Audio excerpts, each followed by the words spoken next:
Looking forward to this all week, man. We appreciate you logging in, bro. Forrest got some good stuff. I was gonna tell you and Damon, especially when you guys put that out there. I was like, man, don't oversell it. We're just a couple of buddies trying to talk about dogs, right? Like, Sure. don't put the pressure on. Yeah, I did one of these with a buddy of mine on the East Coast, Tom Davis, couple weeks ago, a week and a half ago, and it was my first time doing an Instagram live, so it was a good experience, and I didn't know how. Yeah, I didn't know how the heck to get on this thing, right? You got to send a request or whatever, and I know it's too easy, but it just shows kind of what I'm about. So. Yeah, I'm not. We're getting up there in age for us, so, we don't really understand this tech thing. We got no excuses. It's everywhere. You do a good job. You do a nice job with your social media. I feel like you keep up real well with it. So, man, just trying to make things happen. So, oh man, wait up. Can you see me? Can you see me? Yo, can you see me there? Yeah, and hold on, Oscar, just a little bit of lag with your Instagram. So is maybe anybody out there that's watching on the IG feed, you guys, is it coming through okay? No pause, no lag between us? Thumbs up?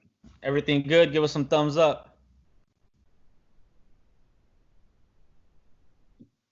Anyway, because I live out in the country, right, man? So I got Skype going. I got Instagram going, coming in okay. Thanks. So I don't know. Cool. Coming in okay. Awesome. We don't get that good we don't get that good internet out here, dude. Sweet. All right. Man, but everybody always mentions how beautiful it is out there, man. Makes me want to move out there. Yeah, I feel really lucky. I do, for sure. So awesome, cool. Man. So I think I think we're ready to kick it off. First of all, I just what's up? You want to tell them how we first linked up or what, and then we'll go from there.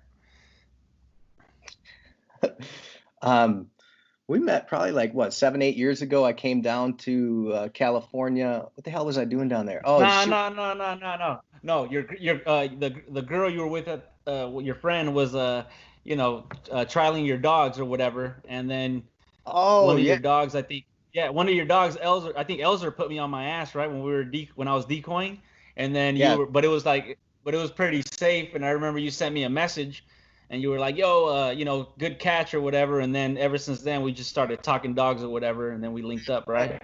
Cool, good for you, man. I forgot about that. Yeah, Lauren, I was dating my partner at the time.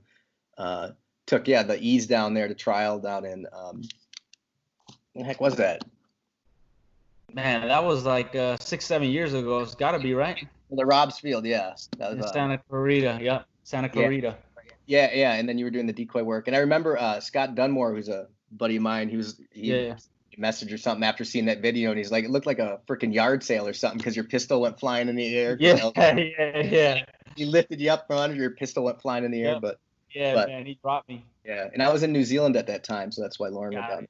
Got it. Anyway, man, yeah, we've been hanging and rapping ever since. So, I'm happy to know you, Oscar. You've been a solid guy. You're a good friend. So. Likewise, man. So, Forrest invited me to Australia some years ago, and opened up some doors for me. So I really appreciate that from Forrest, and I always send him any material that I got so he could look it over, and he always sends me like very detailed feedback. So, I appreciate that, my brother. Yeah. Well, you're a guy that's always staying in practice and working a lot of dogs, and that's something that I haven't always been as strong at. So it's really fun just to have seen you take off and how things are going for you as well. So, yeah, man. Cool. I got a quote. Yeah, man. Here, huh? Go for it. Yeah. Hold on. So if I shut down this, wait, let me see if it's in my notes right here. I'll find it really quickly. Yeah, here we go. So anybody out there seen there's that Netflix documentary on the Mayo Clinic? I don't know if anybody's seen that. Nah, I haven't seen it. Yeah, and the Mayo Clinic is, I guess you would say, it's used to be and still is at the cutting edge of, I think, like just medical science or whatever in the healthcare industry. And it was started by a guy named Will Mayo, and then his two kids were also physicians, and they came on board. And it's in Minneapolis. That's the where their headquarters is, and there's Mayo clinics everywhere, but it's really like people would like to get into the Mayo Clinic because they're, considered. They'll even look into alternative things more than other places will. But some of the best minds, medical minds in the world, end up being there. So it's pretty a desirable place. Dogs by Jason, right next to his house. But at the time when it was started, it was real common practice that doctors wouldn't work together. So you would have like a general practitioner that lived in the town, and it wasn't in the general practitioner, his or her best interest, at this time probably a man, their best interest to like admit they might not be the best at something and refer you to somebody else, because it would be a loss of business for them. And so it was at least common practice then that if you were a doctor, you would try to keep all your clients close, and you weren't really interested in working with other people, especially if you felt like you were a little bit out of your range. So anyway, it's a great documentary, and if anybody is interested, they should watch it. But there was this quote by Will Mayo, and it was the son, not the father. But ICAP says it's getting choppy. How do you feel? I mean, I'm pretty good over here. Okay, cool. So I'll read this for you guys. It might be, I think I've got some good internet here. But so the sum total of medical knowledge is now so great and widespreading that it would be futile for any one man to assume that he has even a good working knowledge of any large part of the whole. The very necessities of the case are driving practitioners into cooperation. The best interest of the patient is the only interest to be considered, and in order that the sick may have the benefit of advancing knowledge, union of forces is necessary. Oof. Bill Mayo. That's right? Good, man.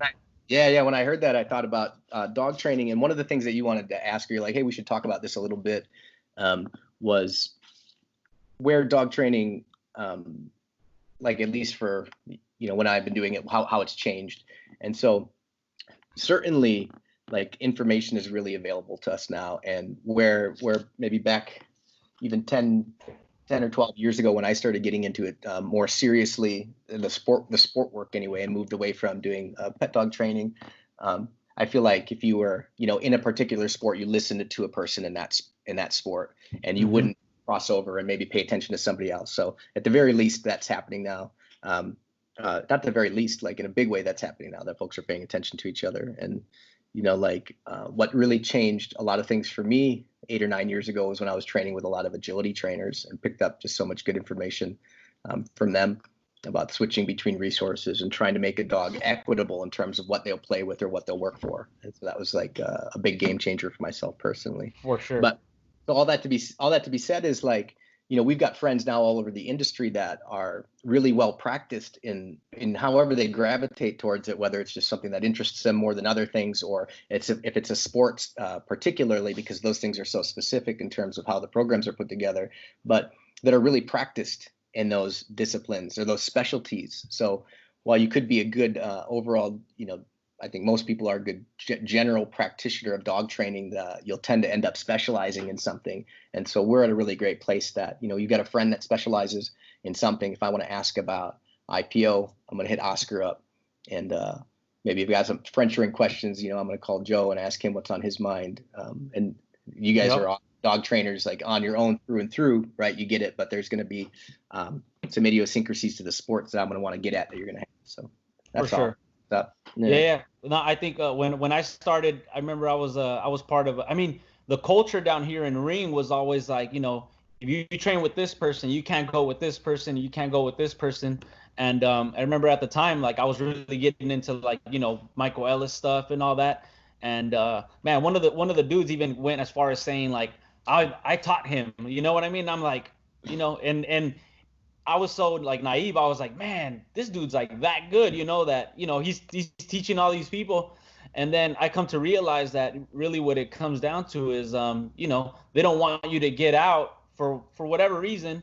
But as soon as I left this place and I met Joe and we were both very hungry, and I think we went out searching for different things, and obviously you shared a lot and going out, and that's when I really expanded, Awesome.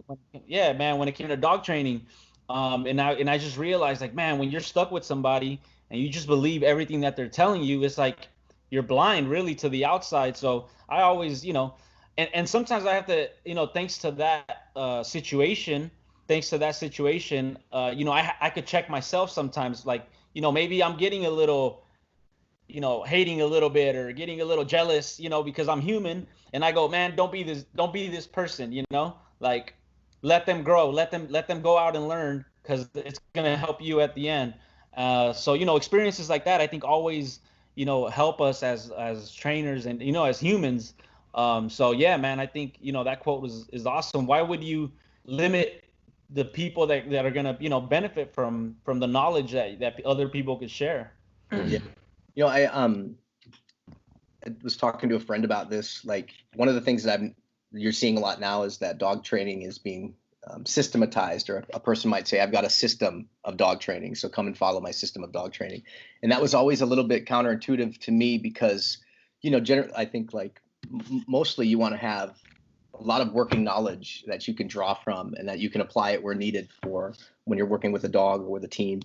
And systems, by their nature, can be limiting, right? Because you want to confine yourself and say there's a step-by-step process by which I should do this. And so by nature, they can be limiting in that sense, but that can be useful for like a beginning trainer who's trying to just get their feet wet, or is trying to understand something as best that they can. And so if you can say, here's one piece and how it leads to the next piece and how it leads to the next piece, that can help them at least grasp or get a good working knowledge in the beginning, and can help them, just through practice and repetition of certain things, say, cool, now I've got, like, I'm getting a feel for this and getting an understanding.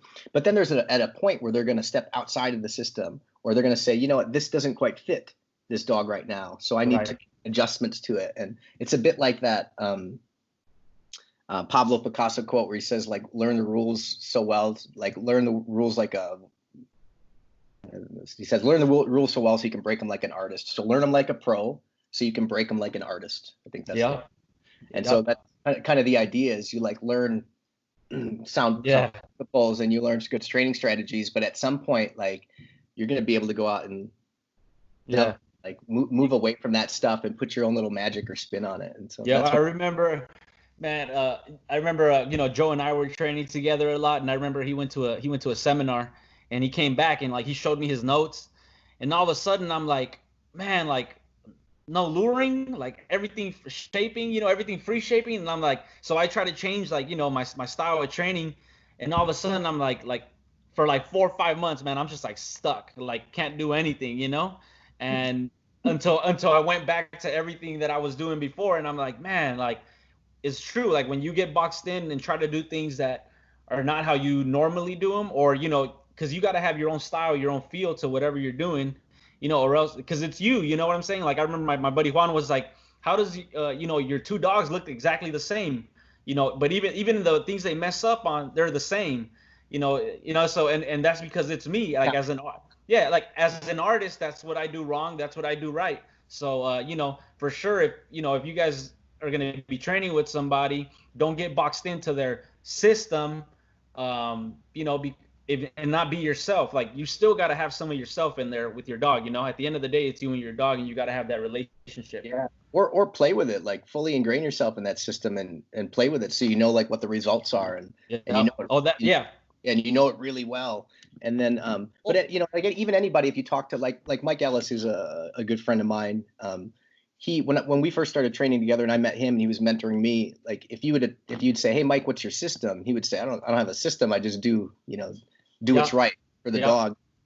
But he's got a school now, and a lot of people come and see him, and he's responsible for educating these very, like, all sorts of trainers, ones that don't have any experience at all to ones with experience. And so he's created a layout for training for his system of training that walks students through step by step how to get places. And go ahead. Real quick, I think, like, so, I guarantee, so systems do work. Like, if I trained with Michael, I'm sure everything that he's, when you were there with the person, it's different, right? But, like, I was looking at notes and trying to, you know what I mean? I didn't have the person there with me. So that's what I mean. Like, don't try to change, like, go to a seminar and then try to change everything off of that when you're not really working with the person, right? I'm sure, like, if I worked with just you, or, if somebody worked with just Joe, and, or, just Michael, obviously there's, like, steps to the, in the system, and they could work, and you're there, and you're going to change things accordingly to how this dog is reacting to certain things, right? So, but I didn't have Michael there. I was going off of videos. I didn't have, I don't have Bart. I just go off of what I see on videos. I don't have Forrest. So to me, it's like at the end of the day, you just got to figure it out, and work, unless you're going to be working under somebody consistently every day, every training session. Yeah. Cool, man. Yeah, that's good. Anyway, Michael was one of the first guys that I saw like, hey, man, there's not a system this guy's following. He's just got a lot of stuff that he can play with, and he's doing what's right in the moment. So, yeah, in the moment. Sure. I wanted to say this about that Will Mayo quote, right, about a bunch of specialties being out there, or people specializing and going where somebody's like deeply in practice with something that you might not be as in touch with, right? And so a lot of years I was like, I really enjoyed healing work and loved teaching that with dogs, and a lot of people were coming to me for it, so I got a chance to practice it really well and get to know it really well. A couple of years ago, I went to Australia and did a workshop with a friend of mine from the East Coast, Josh Moran, and he had spent a lot of years doing like group socialization with dogs. And so that's something that we wanted to bring to this workshop that we're doing, was giving folks a chance to experience their dogs and actually work through it each morning. So we had this hour in the morning that we would allot to group socialization. And that's a guy that had been in practice and really close to that material in a real way for many years, so he could speak to it with confidence and with ease because it was right at his fingertips. And it was something that wasn't, there for myself. And so that was for me the opportunity. Like, I guess that just says that's why we would move and seek the people that are in deep practice with the things that we want, or why it's such a benefit now that we can have access to each other so easily, so that we can refer people based on the best interest of the dog or the team in front of us. And so it's a good time in that sense. And I mean, anybody that's doing training, you should be proud, and you should be, seeking to learn as much as you can, but be thankful that you've got others out there that are in deep practice with material that might not be as close to you, and that you can lean on them for resources. So that's just this unifying force. So, and then let me say this on that. So I got to brag on a dude that I've connected with recently, and some people might know him and some might not, but his name is Kamal Fernandez. You know who Kamal is? He's a really gifted obedience trainer. He's a really gifted dog trainer over in the UK, and he's just a special guy. That's kind of what I get out of him. And I was, I've done a lot of healing work and feel really comfortable with that material, but I've really picked up a lot in the last year from just a few, a number of things that he does, but in particular. And so I wanted to reach out to him and just pick his brain and ask him, just to sort through some things that were in my head and make sure I understood where he was coming from. And I just had a conversation with him this morning, actually, that we spent more time talking than I thought we would, and he was really generous with his time. But I just really appreciated it, and I really appreciated his journey. Awesome. And for me, it's about seeking out, like somebody that was better than me, so I can up the game and become more than I am today. Yeah. So. No, I think it's hard sometimes, man. It's hard to keep moving forward when you feel like you're the one that is like only sharing whatever you have. So I think you always need people that are gonna put you onto the next level. Like if I had a question about ring a couple of weeks ago, and I hit up Joe, what do you think about this? What should I do here? So I think it's always smart to reach out to different trainers, and Joe's the man. Joe's the man. He's a special guy too, for sure.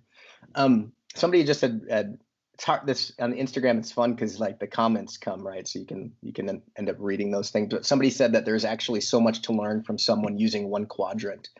And I wanted to speak to that for a moment, because I think that's actually true. And this is a conversation I had with Mike Ellis a few years ago. And this is why I'm sure a lot of people know who he is. If they don't, you should, because he's a special guy too. But it just kind of shows like how big he is and what an open-minded guy he is. And so I was just asking about like folks that would say, this is how I'm going to choose to train. Like, so the person that said sticking in one quadrant or two quadrants of learning, right? Like, this is how I'm choosing to train. And I know that there are other ways I could get this done, but I'm going to stick to this because this is the way I want to like see what's possible. And it's important, I think, that folks do that in a sense, like that a trainer might decide like, hey man, I'm going to choose to train this biting sport or train this behavior without ever putting pressure on the dog or force or whatever the words that they're putting on it these days. And it's important that somebody might choose to make a decision like that and keep working at it without deviating, because even though that trainer, let's say they're working in a certain sport, might never be on the podium or stand next to you, Oscar, or stand next to Joe, or a guy, like an Ivan or Tim Cutter or whatever in their sport. Like maybe they'll never stand on the podium and be the winner and hold the trophy, but what their legacy might be, or what they will do, is make strides in an area that somebody that wasn't so hell-bent on following a certain path and seeing what's possible, not settling for what is, but seeing what's possible, we're going to surely gain from their journey. So they're going to have to find creative ways to do something and different ways to approach training that we might never have sought, because we would say, well, this is the way that it has been done, or this seems to be the right way to do it, so I'm going to stick with it. And so that's going to be the legacy. And somebody that say is like maybe a balanced out trainer versus somebody that stays in one quadrant is going to absolutely gain from that person's sweat, just busting their ass to find a unique and creative way to do it. And whether, whether they get to the podium or not, and this person continues to, their training game has been upped by this person that deviate and didn't accept anything less. And so that's cool to think about. And I think that lets us embrace each other for sure. Yeah. We always get the question what do you think about pure positive? And pure positive pure positive, pure positive training, no reinforcement. No corrections or none of that, their only punishment is take away food or whatever, not feeding for the whatever behavior they're asking for, and the dog not doing it. And to me it's like I'm not experienced enough, and I don't think it works with some of these cases that we see with like crazy. But again, I'm not fully immersed into that to really say 100% it's not going to work. That's just me, because I don't have the experience. There's people you talk to, they're like, oh, we could fix it. I haven't seen it yet, but that's, to me, it's like, until I see it, and obviously I'm going to be interested in it when I see it, like our buddy, Tommy hit me up and he's like we could fix this and this with, no corrections or none of that stuff. And I was like, how, I was super interested. Like, I want to do it like that. I just don't know enough about it. And so to me, it's like, until I get immersed into that, I really can't, say I 100% agree with it. So, cool. So I think, probably like, I call myself an evidence-based trainer, and I like to pay close attention, and feel like I'm a reasonably progressive trainer too. Like, I like play with different things and to know like what's out there and what's working for folks, and to find ways that feel good to make things happen. So, but it's a good time, man. Like, people are fighting the good fight out there. And as long as we can, just keep sharing and doing that in like a real and honest way, not have false stories or, like purposely deceive kind of like what's going on, or have things going on behind the scenes that we're not being transparent about. I think that we'll all be in a better place for it. So I just feel like things are coming together right away. Thanks, Victor. I was gonna talk about this really quickly. One of the things you'd sent me some questions in advance, like, let's talk about this stuff, and I was like, man, those are like I've done a couple of podcasts before, and those are always the same questions that come up, like, who are you and what got you into fuck that, man. But one of the things that I've thought about recently, and everybody's got these things, but like moments or experiences that you'll have as a trainer, it could be in anything in life, but that are part of your story, like that really impact you and make a difference in these things that you carry with you as you go through the years. And I don't know, like, do you have something like that? I'm sure you've got a number of them, but do you have something like that? Like, or you've got to have a bunch of them, but tell me one, like some experience, something that sat with you, that's really shaped you, that you think about regularly.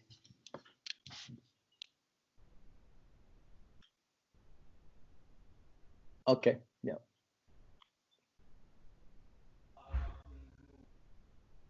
So, that was a big thing for me, as far as, how not to be with other people that I meet, and, So that to me was a huge thing. Like, to be open and don't limit. be open. Be open. Yeah. Like go where the information is. Like if you see something and you want it, go there and get it, and don't settle, and don't let anybody tell you it's not worth that pursuit. Like what it costs. Yeah, cool. Yeah, so like you know Kelly, right? Like Kelly Cano, I worked, and so like I said, I competed with her at the regionals, and you know, like I saw her healing. We were in the same flight, so I was doing a long down while she was doing her healing, and I'm like, holy crap, like her healing is like super clean, you know? And and the funny thing is, like, once we talked and everything, they're like, some of the people that she's working with in like a club setting don't even ask her for advice. And to me, that was like crazy. I'm like what?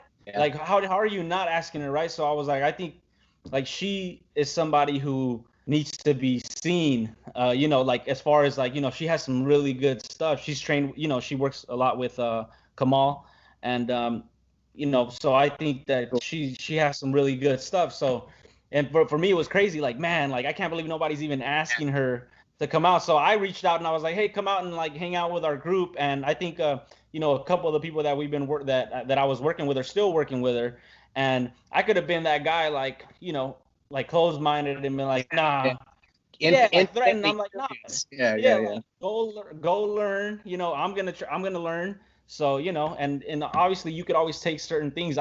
I can't change everything that I do, but I definitely take things from different places. Yeah, cool. You know, I was gonna just share a little bit on a guy named Ray Coppinger, and it was only because I picked up his book the other day and was looking through it again. And if folks, and I went to a conference in 2014 called the Sparks Conference, and he was still alive at the time. He's dead now, but he wrote a book back in the early 2000s called Dogs with his wife Lorna Coppinger. And this conference was it was a number of scientists really that were going up there that had worked for colleges and universities that were collecting like data on dogs and trying to analyze, so like study behavior in dogs and canines and give it to us as trainers because maybe it would like help our cause. And I don't know if any of them are really good practitioners with dogs, like really get their hands on them and, you know, could train anything, but like qualitatively in science, they're good, and observers of it, and they've got really great stuff to share. But Ray Coppinger was there, and he was like in his 80s, dude, and he's totally like doesn't give a shit. He's just and just to know like a little bit about him. So, and he passed a few years ago, but just like an excellent guy and got great resources. He was one of the first guys to I think Helmut Reiser was the first guy to like talk about the expression of prey in its different stages as it went through, and then how it relates to the sport of Schützen. But Ray Coppinger in his book Dogs talks about the expression of prey and how it exists in certain breeds due to our selection. And so like an example would be like prey is after the Orient. I'll just read these like really pieces really quickly. Somebody asked what book. It's right here. It's called Dogs by Ray Coppinger. If you guys can see that. But do they have that on audio book, bro? I'm not very good at reading. I just get you.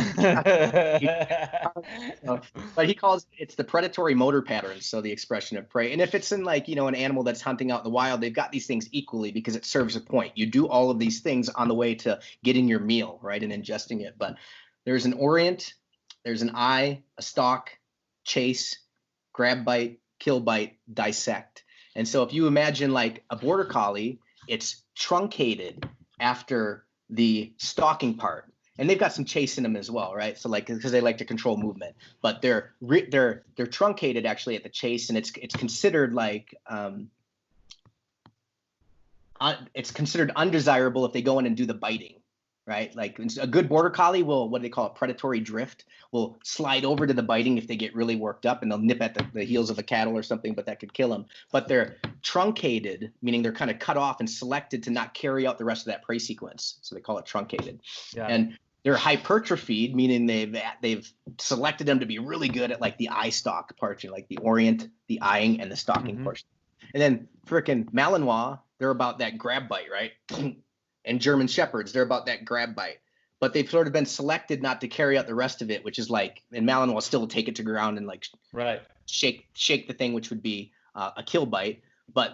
And if you let them like continue on, they might try to like shred something and consume it, but not like a terrier, which pretty much has all the motor patterns still in place, right? They want to grab it, they chase it, they grab it, they take it to the ground, and then they frickin' shred it and they consume it, and then you got a vet bill or whatever. Yeah. anyway, he was one of the first guys to talk about that. But so we're at this conference, right? And I'm there with a buddy from New York, Alvin Jammer, and Ray Coppinger's up there. And the first thing he does is like, I think it makes anybody that was breeding for really special. This is not like an opinion I have on it, but it's just an observation of Ray being up there. But he really is pretty unimpressed with folks that are breeding dogs that, like in a really stylized way that can't even give birth naturally. Like certain dogs, they have to do all the time to get puppies up. And he was pretty vocal that he thinks that's kind of like deplorable or like a kind of a disgusting practice. Whatever, he's entitled to his own, and he's an amazing guy in his own right. But and then went on to share like just some of his work on how they've observed how wolves have hunted together in groups, and really interesting guy. And he shared a couple of stories that really sat with me. But the cool thing, man, and this is like part of my story, is after he was done presenting, there was other people that were going up, and he was off like selling some books and hanging out in the side portion. And my buddy Al and I went up to talk to him, and he ended up just saying like, "Hey guys, let's go to the bar next door and drink some whiskey." Right. Nice. And so he ditched out in the conference at like 4 p.m. We go to the bar next door. We sit down in a booth and drink whiskey and get drunk for 4 hours with Ray Coppinger, just bullshit dogs with this 80-year-old dude. Like, I'm not sure if this guy's going to make it through the night. Right. But nice, man. So one of the couple of things that he had shared that were really cool is, and this made me think because it translated directly over to like how we were feeling about, at the time I was training ring sport and even doing some competing at this time. So, but one of the things is he had these two coonhound mixed dogs. And so Ray was, he's an ethologist, which is animal behavior, and taught at Hampshire University, which is on the East Coast. And they had this kennel that was kind of out in the woods where a lot of his graduate students would keep dogs that they were using for certain things. Like, and they're not poking and prodding them and doing like animal testing, but what they are doing is trying to make behavioral observations. But he had these two coonhound mixes, and they'd put them out in the outside kennels, and these coonhound mixes would break out of their kennels and they'd run into the woods and they'd chase porcupines, right? And they would get them at the end, and they'd get a face full of quills. And then these freaking coonhounds would like come trotting back to the kennel, and they'd have to put them on the table, and they have to pluck all these quills out of their face and like put them through like all the hardships of getting the quills out of their face. And then 2 weeks later, these freaking coonhounds would do the exact same thing. Yeah, they'd break out of their kennel, they'd go chase these porcupines, they'd get a face full of quills, and they'd come back like, duh, right? And the point is that would be enough of a traumatic experience at the end of chasing them that they'd be like, I'm not doing that shit anymore, right? Yeah. That the consequence of getting a face full of quills would be punitive enough that it would punish the behavior of them even breaking out and chasing the damn things. And so what it says, what it told us, and the things that we know really well by now are that it's not actually the getting of the object, it's the expression of the chase. That's the reinforcing part of that prey sequence. All right. And so what, and like where it applied to me at the time is I had seen a lot of people that if their dog would break a start line and run down to bite the decoy, that they would be punishing them by the time the dog would get to the decoy. And by that time, it's too late, right? The motor pattern had already played out. The reinforcing part of it had already happened. And now you're no closer to actually doing what you wanted to do, which was to punish the expression of that. And that was kind of a really cool thing. But they did a lot of work on resource guarding, so he's really interested in that. And one thing that they used to do is they used to go down to these food dumps in Mexico to observe these kind of feral dogs. And so these dogs that are relatively uninterrupted by humans. And so these dogs are all like intact, and they're all just kind of cruising around on these big food dumps down in Mexico, and because they've got everything that most of the things that they need there. And so for him, it was a chance to see what dogs would look like if people weren't grabbing them and being so controlled in their look at Joe says your ADD is showing. Yeah, sit down, bruh. Sit down. Yeah, I got it. I'm good now. So they'd go down to Mexico and observe these dogs in food dumps. And what they wouldn't see is dogs fighting ever. What they wouldn't see is dogs fighting over food, because it wasn't worth it. You didn't have to. Like if you're chewing on a piece of rotten flesh over here, why would I scrap with you when I can just move 10 inches over here and there's another piece of rotting flesh? Right. But what they were willing to fight over to the death was shade and water. And so it speaks to like why over here on IG choose to put itself at risk in defense of a resource, and it boils down to the scarcity and then like the nutritional quality of it. And so then the other thing he shared, you had this really clever graduate student that was doing this study on hummingbirds, and what he had is he had these 3 hummingbird feeders, and they had a low concentration of sugar water in them. And these hummingbirds were sitting there feeding off of these feeders in relative harmony, right? And then this clever student had a pump or an injector that was hooked onto one of the feeders with a higher concentration of sugar in it. And so he would squeeze that at a certain point, he squeezed the extra sugar in just one of those feeders. And within 2 minutes, a big bull hummingbird started fighting all the other hummingbirds off of this feeder. And it wasn't like it tasted that one, tasted the other ones, tasted that, and made a rational decision to say, I think I want this to myself now, and everybody else can piss off because I'm going to defend this thing.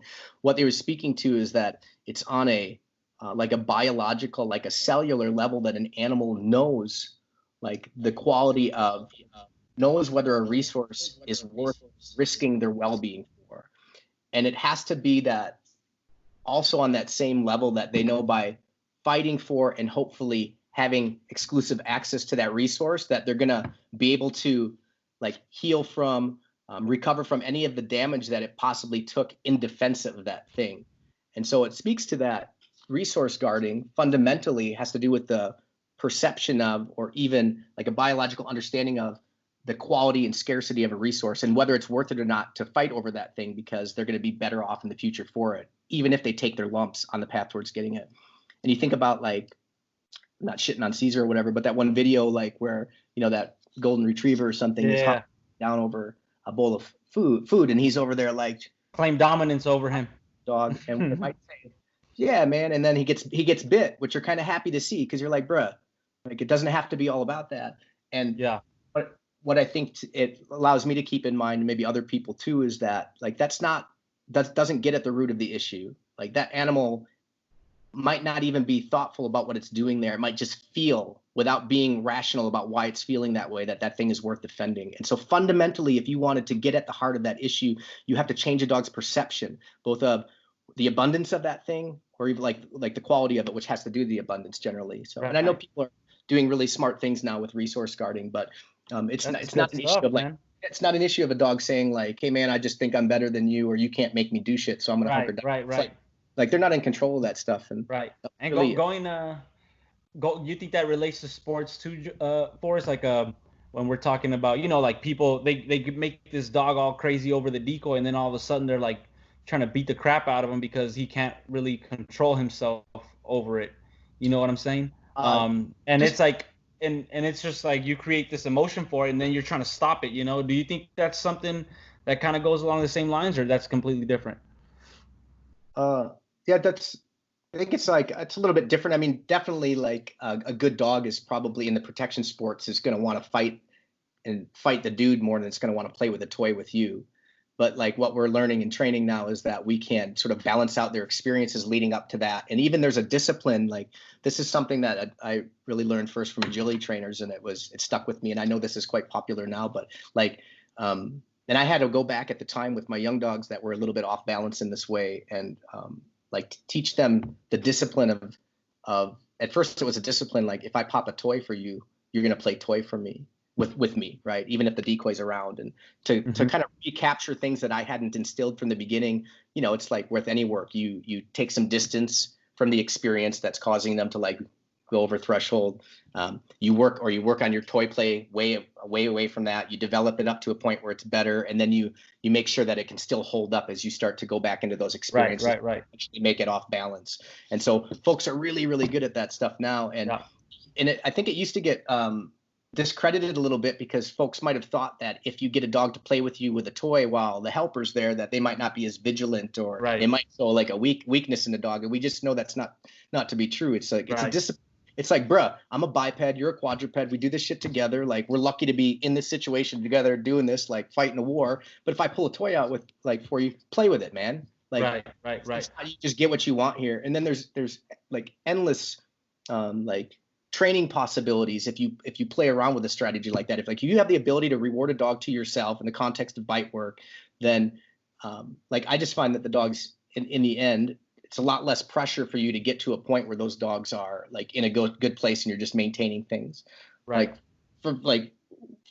First of all, like if for obedience around the helper, if the helper is the only reward that the dog has access to, and they should, you can pre-mac obedience for like the helper. Hey, if you give me healing, you'll get that guy, and that's a great way to strengthen your healing or strengthen your obedience. But it's also a real advantage, and like going forward with your programming, it gives you a lot more opportunities if you can play with your dog around there. And having two options, like this is why multiple markers is good. Like you don't have to go crazy with multiple markers, right?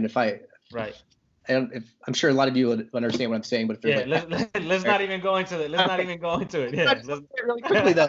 But like your dog will make less mistakes of anticipation because there's not just one given reward. They have to stick around a little bit longer to get the information to say, where am I getting paid for this thing, or where are we having this interaction afterwards? So if it's just one thing all the time, they might break, or they make the mistake because they can't keep their shit together and they go. But that's what I mean. People get upset over it. It's like, yo, you're not even giving the dog other options. Like everything is there, always there. So obviously he's just trying to beat you to the punch. Like, and like, especially in IPO, man, like that's a huge thing. So people like start them young. Like I know, I think I got this from you, like the whole, using different markers or whatever. And it's so important to teach them from a young age. Like, you know what I mean? Like because it's if you always give the dog the bite with the helper every single time, and you never desensitize them to, hey, also you got to do obedience while the helper's there as well, and then you're trying to beat him up because all he wants is the helper. It's just you're doing a disservice to your dog and the relationship with your dog. So I think it's very important, like the things you're talking about right now, to start very young, teach them super young, and the different markers. Do you want to kind of explain a little bit, like just a situation, or you want me to do it like on a situation of like IPO, how you would use, because some people here might not understand what we're talking about. You're an IPO guy, you got to do it. Yeah. All right, so we teach the dog, if I'm gonna use Guapo as an example in the blind for IPO. Yeah, we send him into bark. You want to call him out. The routine, we always move forward. I always call him out to me as soon as he comes back. If I say yes, that means the reward is with me. He comes from, he goes behind my back, he grabs a tug, he bites it.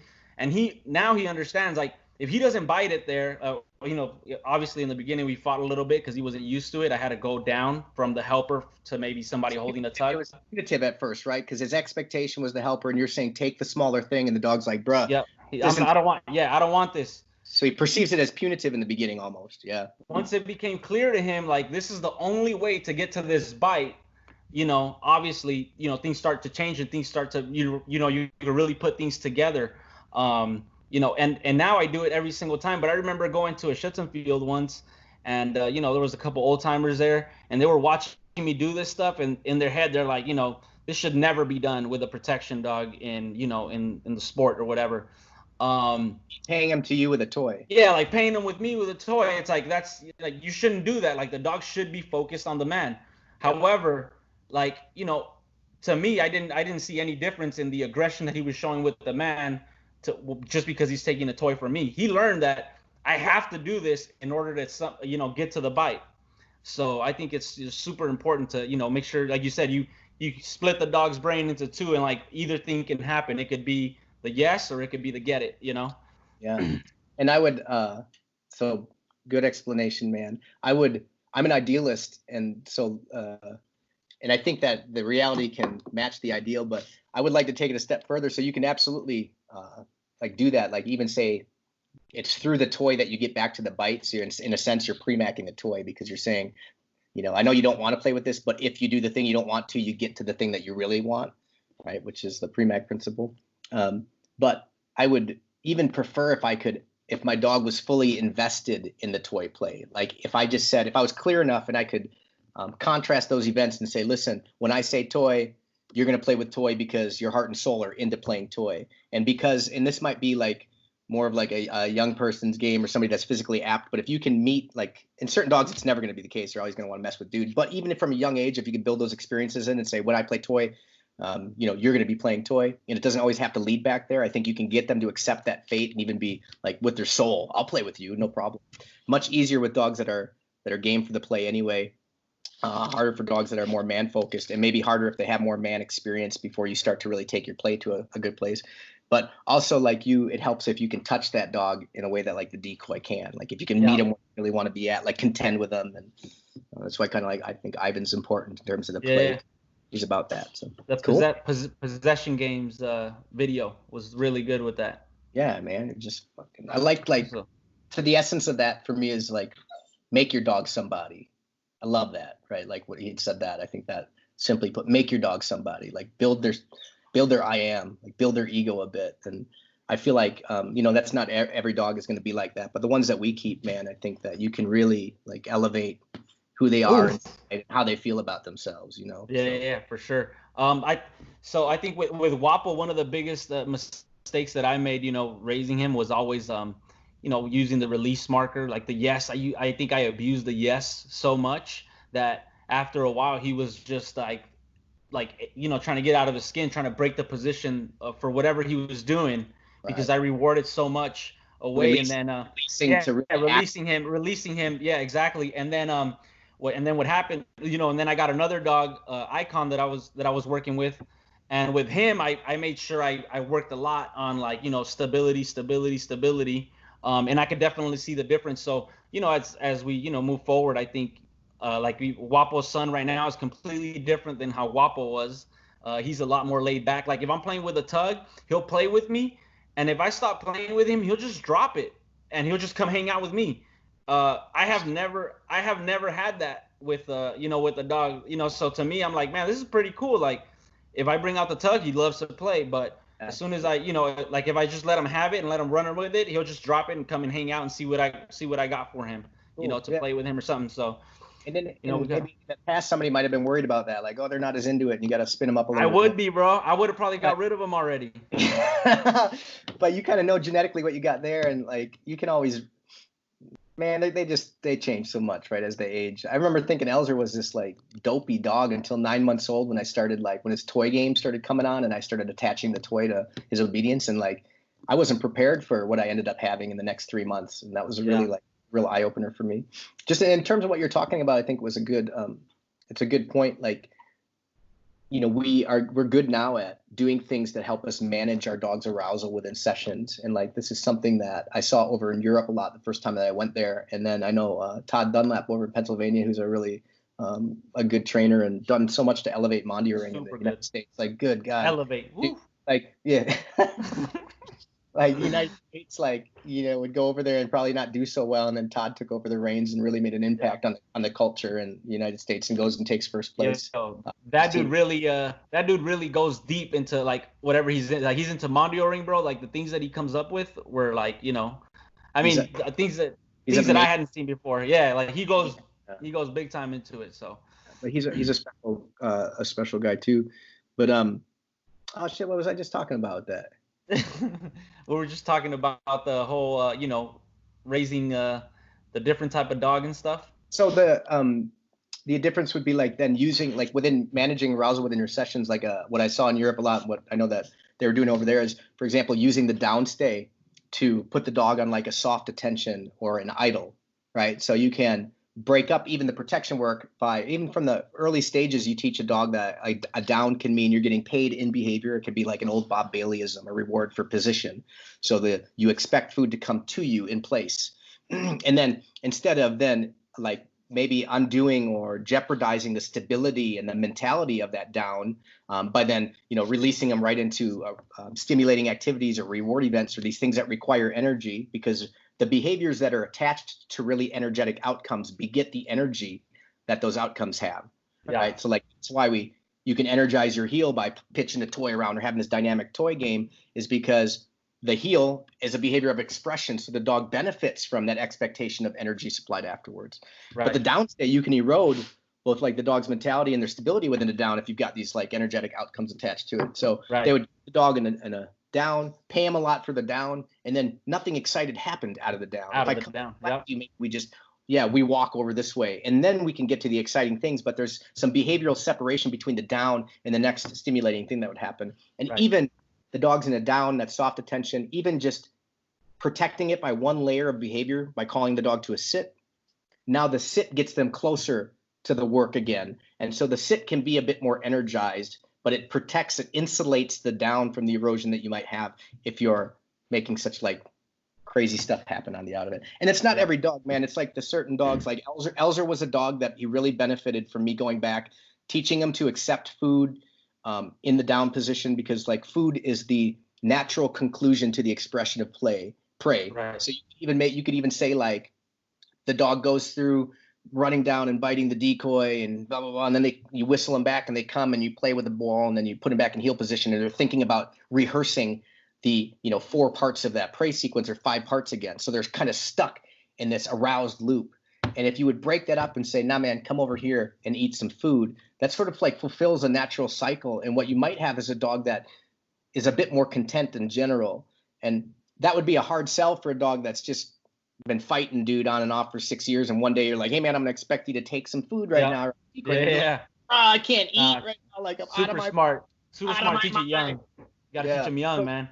And you're helping the nervous system at that point, like a dog versus being all spun up. Anyway, blah blah blah. Mark asked me like how you got rid of like Guapo's leaking behavior in the healing. Like he's really, he was really, really bad at one point. I remember at the AWDF Nationals, bro, like before I came on, I was like, yo, he's calm, he's collected. Like at the start line, he was just like, I was like, yo, I'm about to murder this trial, right? In obedience, at least I thought. Yeah. And then all of a sudden, like as soon as the judge tells me to go, this dude starts like acting like a bird, and he starts making all these noises, bro. Then the gunshots go off, and he's just like almost barking, next to healing. So it was a big issue, and that was a good day for you, babe. Yeah, bro. And the thing is, like, so I worked with a couple people, and they're like, string them up, do this, do that, and none of it worked, man. Like I was really hard on this, like on Guapo. I did some really shitty training with him, trying to get rid of this behavior, and it's part of the path. And what happened was, I just built him up so much. Because I wanted all these like fast, snappy behaviors, and then all of a sudden I had this issue, right, that I'm dealing with, and I'm not good enough and experienced enough to really work, fix it or whatever. And so Mark asked me right now, how did you get rid of it? I don't think it's completely gone, but one of the things, and maybe you can explain why you feel this worked, because I think you could explain things a lot better. So what I worked with a guy named Marco, like literally one session, Marco Conscalo, yeah, and he was like, stop releasing him out of the heel. He's like, just when you're healing with him, say good, come to a stop, bring out the reward, and pay him right above his head. That's where you pay him, right? He's like, instead of like releasing him from there, because I think the way he said it. Yeah, the way he said it, he's like, he's so antsy to get out of that position that is creating like this conflict, right? Like, I want this reward. Wait, give me a second, because this thing cut off. Can you see me? Can you see me now? Just can you hear me? A little bit for me. Yeah, there you go. All right, there we go. So he said, just make sure you pay him in the position instead of releasing him from there. And that thing, I think that right there changed a lot of it. And obviously he's getting older, so maybe he's learning. I don't know. But that was just one of the things that helped it. Yeah, but no, man, you're keeping him more content being in place, because it's not about getting to the next thing, which is a release, which there was so much enthusiasm and anticipation for, which can be a positive thing for him. The type of dog he is, he couldn't handle it. He was boiling over. Yeah, bro, his head's about to blow up. Yeah, that's an important thing to keep in mind. Like, when healing dogs would come to me, like for dogs that were like lesser motivated or didn't have a lot of animation and position, we would first develop like a reward event that was worthy. So the dog would get some energy for this thing, food chase, or if they're into toy, you build that better. And then you attach this new, better quality, more animated, energyful reward event to the behavior of healing, and the healing would come up and be more expressionful because it led to that place. And then as like dogs that were less drivey in healing, like I'd see folks would come and they would heal for a little bit, they'd come to a halt, and then they'd pay their dog a piece of food in place, which is a great way to like tone a dog down that's a little bit right, like that's Guapo in healing. But if you're trying to bring a dog up, I would be looking for the opposite of that, because that generally tones them down a bit, so it'll make them sleepier there, even more content there might be anyway, the way to say it. So And so different stroke for dogs. Hey man, get an hour on this IG. Is that yeah, and now I think I'm not sure if they kick you off, but you know, I think you know, this was pretty good. I mean, if you don't want to talk to us anymore, then we could for sure end it, you know. Yeah. You know me. I think you're on my own. I think people are getting some good info, and you know, so yeah, man. I think what does it say, man? So maybe we could. What do you think? Answer a couple questions regarding, you know, dog training right before we cut off and get out of here. What do you think? You got to answer a question. Maybe you want to answer some questions right before we get out of here. What do you think? No, I'm saying like other people. Yeah. So I let me see who asked what. So Stella and Marvin. Oscar, go ahead. Go ahead. No, you go ahead. Okay, if you could train with anybody in the world, and you're kind of lucky because you have access to a lot of like excellent trainers, so we don't really need to go, you know, very far. But if you could, who would you want to go train with?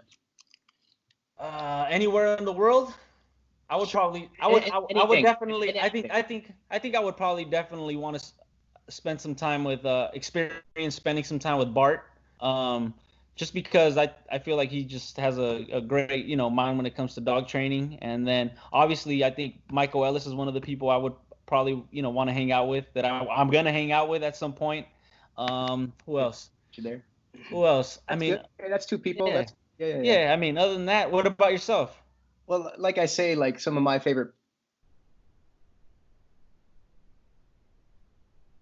I think you kicked us out, Forrest. It kicked us out. Let's jump back on. What do you think? Okay, yeah, we'll jump on real quick. Yeah. All right, wait up. Let me see this shit.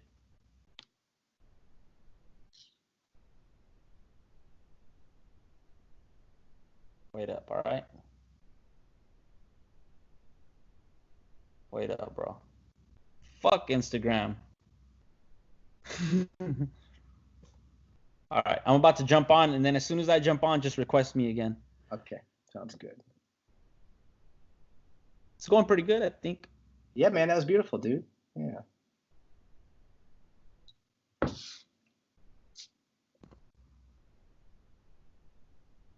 Yeah, I did. I requested you. Yeah. Yeah. I just added you again. Yeah. Yeah, dude, that's good. All right, man. Hey, well, we'll finish this up. I'll just answer the question because I asked it. But you know, like turn the computer volume down. Oh yeah. I'm sorry, bro. Forgive me. Let's wait a minute real quick. Just like a couple, you know, just to these people get on. Okay. It looks like we're getting all the same viewers, so I think we're up at 80. So come on, get on in here. When we hit 70. I think people were looking to get dismissed, man. Yeah, no, I didn't know it was an hour, so. Yeah. But, cool. Let's see. When are you releasing more D-Town gear, Forrest? That's what I'm talking about right there, boy. Yeah. All right, Forrest. So what was the question, and then the it's answer? Like go. If you could work with somebody like a trainer, who would you? And I've got like a lot of the people that I really admire and who I look to for training would be guys that I could access. Like I could go down by you guys and find Joe, and I could find you. And oh, I thought you meant like people that you haven't worked with. Oh yeah, no. But I'm saying yes, but Peter Shirk I think we lot. Oh yeah. Oh yeah. Wait. Let me go back then. Let me go back some, bro. But just we won't drag this out too much. Like we'll just say like thanks everybody that joined, and Oscar, thanks for having me on. And this was a good conversation, dude, and I hope folks appreciated it. And thanks for like getting me out of my little hole and asking me to jam. Yeah, bro. I mean, thank you for sharing your knowledge. I think we're gonna have to do another one, bro, where you explain a couple of behaviors, because I don't think too many people could just like break down and explain behaviors in a way. I mean, in my opinion, to just understand it like the way you do. So I think, yeah, man. I think if you know, if we could do it again sometime. But yeah, man, I really appreciate you coming on or whatever. Yeah. So you can say Peter Shirk too, Oscar. Yeah, bro, Peter Shirk. I mean, there's a couple. There's like that Tobias guy. I think shows really good stuff. I would be interested in working with him. You know, so obviously if I can go live in Oregon, I would. So, yeah, man. Yeah, you're welcome anytime. Cool, dude. That was good. So what's new? What's new for you, bro? What's gonna be? I know you got Birdie, right? Okay, yeah, Birdie. Yeah, I guess we're on this anyway. If folks are still hanging out. Birdie is a dog out of Mike Ellis's breeding program. I just was looking for a puppy to play with, so if I could say that, I was at a point, like just in my own personal journey with dog training.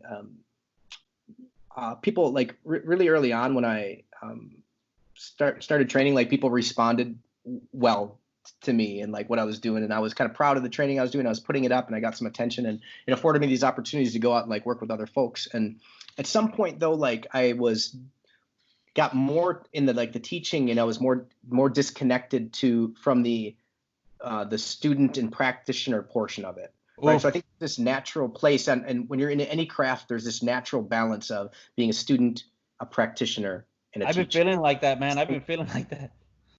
Yeah, and those things have to be in balance with each other. And like if you're too lopsided one way, like if you're doing too much teaching and talking, then like the material isn't as close to you, and you can't speak to it with the same like authenticity or like the same feel because it's not right there. You can't taste it as much. And so it's important, like the people that are best and the ones that I need to be around personally are the ones that are in deep practice, like multiple dogs, and not as removed from it like as some of like the big teachers out there. I think are pretty removed from some of their practices. Not the right ones, not the ones we're paying attention to. But anyway, so that was important for me, and like getting a young dog and playing with it again has like restored some confidence in me. I've had a lot of information, a lot of like stuff at my hand. So putting things into practice in a way and watching it come to life has been really cool. And like, I don't know if she's the one, right? She's a cool little female dog I'm having fun with. But dude, I want a gritty male, like that's going to go and kill shit, right? Another Elzer? Dude, Elzer, if I could, like I've been around, I've worked a lot of dogs all over the world. I guess I can say that, a lot of Malinois, and it just, I realize how like good genetically of a dog he is. So I would love to have another one of him, but I like have him over, right? But whatever, everybody probably says that. So anyway, I'm having fun with it again. I'm a couple of things I'm doing is like I have been on my training. I've got thankful to have a lot of people that like check in on me and say like, hey man, can you teach me on this, or can you tell me about that? So I'm putting together some training tutorials nice. Just as I go along, and there's no rush. Like I want to make sure that it's right and that the content is true, is like honest and truthful, and not so like there's not a pitch or an angle on it. It's like, this is a good practice and this can help you accomplish this thing. And so to give the information the right way, which however I decide that is. And then I'll just say this, like you and I are working on a project. Like somebody asked about D-Town, D-Town it's going through a rebrand. So I've felt really good about that. Folks have responded well to D-Town over the years. Right. And I did that with a good friend of mine, one of my best friends from high school. And he just like kind of didn't have the energy for it anymore. So I was doing a lot of it. And so we finally came together and we said, hey man, like, let's do this differently. Like I wanted to go into a direction with it, and I wanted him to I didn't want to feel like I was dragging him along. So Oscar and I are right now, currently we're working on a hoodie that I'm really excited about. We're having our third sample made. I've been test driving the shit out of this thing, been wearing it all over, and I really, really like it. So, and at least we're going to start with that. People looking forward to it, man. Build from there. So. That's it. Yeah, I'm super stoked about that. I mean, it's been what, at least over a year probably since we started talking about doing something. So I'm definitely excited to jump on board with this. But yeah, man, thank you for the opportunity, my brother. Yeah, dude, it's cool. When are we gonna go to Australia again, bro? Somebody said right there, when you guys going to Australia again? Oh man, well my girl, my fiance, Woo! She's Australian. Fiance? So no. Yeah. It's happening? Yeah, dude, it's happening. So I took a little piece of that, with me from Australia. I don't know how that sounded coming out. But yeah, she's incredible. So like when awesome. we connected over there, is like I gotta see about her. And then we gotta go to Italy and hang out with Chris Coolahan, Master Sergeant. What's up, Chris? What's up? So yeah, man. So real quick shout out before we bounce. Our guy Nick at Activated Canine, he was like, yo, bro, give me a shout out for all these people to know who I am. So Activated Canine, go check him out.